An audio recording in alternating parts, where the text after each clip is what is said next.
Hello there, beautiful people. How are you today? My name is Lucia, and I'm currently studying to become an English teacher at the Albino Sanchez Barros Teacher Training College. This video is part of the subject Phonetics and Phonology 3 Morning Shift, taught by Professors Monica Alfonso and Facundo Miranda. Today, I'm going to talk about one of the most interesting part of English intonation, that is tone, with a particular focus on the falling tone. Okay, let's start.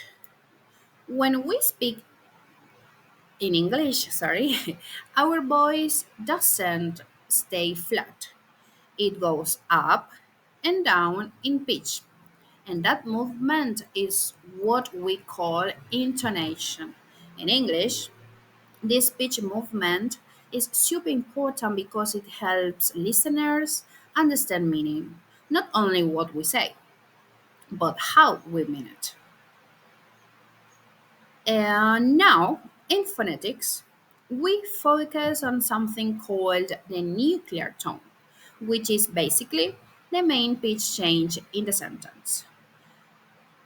Also, there are two main types of nuclear tones in English: the falling tones, when your voice goes down, and the non falling tones, when your voice stays level or goes up.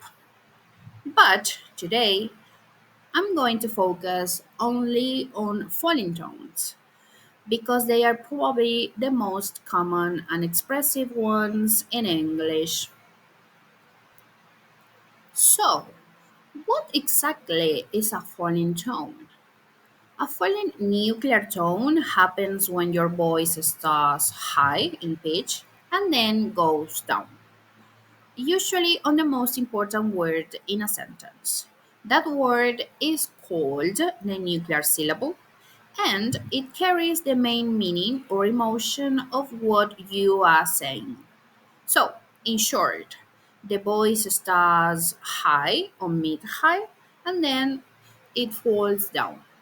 Sometimes also there is even a tiny rise right before the fall. Usually the fall happens on just one syllable, especially when it's the last one in the phrase. Now let's look at a few examples. The first one is whoa, whoa. Here, the fall happens all in just one syllable. Whoa. Your voice starts high and drops. It sounds like you are surprised or impressed, but also confident and final. The second example is it was great. It was great.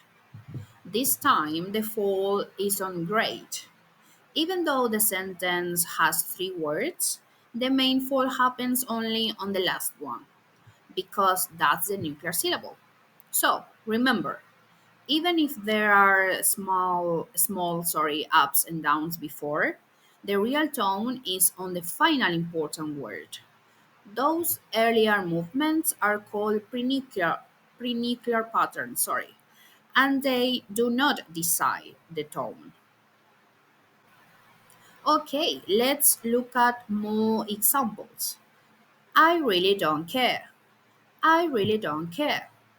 Here, the voice moves a bit during I really don't, but then care starts higher and drops sharply. That's the fall. The second example is how very strange. How very strange. Again, the word strange is where the fall happens, and that's what gives the sentence its expressive sound. How very strange. How very strange. Okay, sometimes there are extra words after the nuclear syllable. So, everything that comes after the fall, is called the tail. These syllables are always said with a low pitch because the fall has already happened.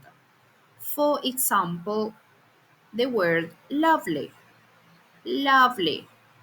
The fall happens on love, and Lee is said in a low pitch. That's the tail. Lovely. The second example is then we'll see what happens. Then we'll see what happens. The fall is on then, and the rest of the sentence stays low. So, even though the fall happens early, the tone stays low all the way through. Okay? Well, to sum up, a falling tone is when your voice goes from high to low, usually on the most important word in the sentence. It often sounds final, firm, or complete. That's why we use it in statements, commands, exclamations, or WH questions. Also, it helps us sound natural, confident, and clear when we speak English. So, thank you for listening. See you next time.